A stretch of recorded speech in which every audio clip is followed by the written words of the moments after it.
সুপ্রিয় শিক্ষার্থী, তোমরা কেমন আছো? আশা করছি তোমরা খুবই ভালো আছো। আমিও ভালো আছি। আর কিছুদিনের মধ্যেই তোমাদের এসএসসি পরীক্ষা শুরু হতে যাচ্ছে। আর এজন্যই আমি তোমাদের কিছু দিক নির্দেশনা দিতে চাই। এক, পরীক্ষার রুটিন ইতিমধ্যেই তোমরা পেয়ে গিয়েছো। পরীক্ষার রুটিন অবশ্যই তোমাদেরকে ভালোভাবে মনে রাখতে হবে, বিশেষ করে কোন বিষয়ের পরীক্ষা কোন তারিখে সেটি কিন্তু সুনির্দিষ্টভাবে অবশ্যই তোমাদেরকে মনে রাখতে হবে। 2, প্রবেশপত্র, রেজিস্ট্রেশন কার্ড, তারপরে কলম, পেন্সিল, রাবার, স্কেল ইত্যাদি ভালোভাবে গুছিয়ে রাখতে হবে। 3, নিয়মিত পড়াশোনা করতে হবে। গুরুত্বপূর্ণ যেসব অধ্যায়গুলি রয়েছে সেই অধ্যায়গুলি খুব ভালোভাবে আয়ত্ত করতে হবে।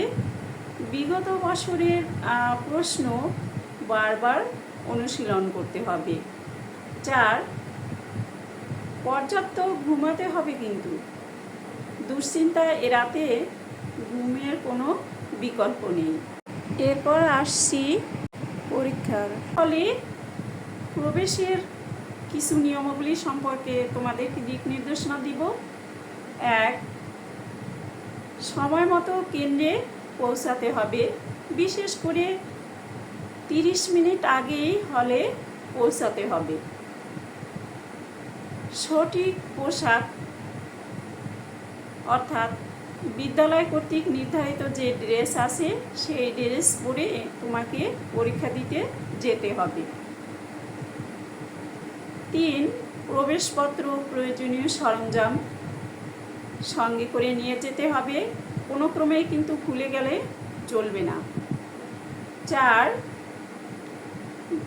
নিষিদ্ধ কিছু কিছু জিনিস রয়েছে, যেমন mobile phone, smart watch, electronic device, এগুলা কোনো ক্রমেই বহন করা যাবে না। এরপরে পরীক্ষা শুরু হলে তোমাকে কি কি বিষয়ে মনোযোগ দিতে হবে সে সম্পর্কেও বলছি। 1, শান্ত ও মনোযোগী হয়ে তোমার জন্য যে সিটটি নির্ধারণ করা হয়েছে সেই সিটটিতে বসবে। 2, উত্তরপত্র পাওয়ার পর রোল নম্বর, রেজিস্ট্রেশন নম্বর, বিষয় কোড ইংরেজিতে লিখে সঠিক বৃত্তটি ভরাট করতে হবে। 3, প্রশ্নপত্র পাওয়ার পরে আরও বেশি মনোযোগী হয়ে প্রশ্ন পড়তে হবে।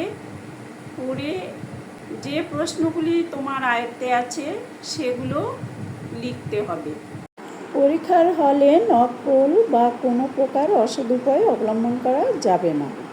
এরপরে পরীক্ষা যখন শেষ ঘন্টা পড়ে যাবে তখন শৃঙ্খলা মেনে তোমাকে উত্তরপত্র জমা দিতে হবে।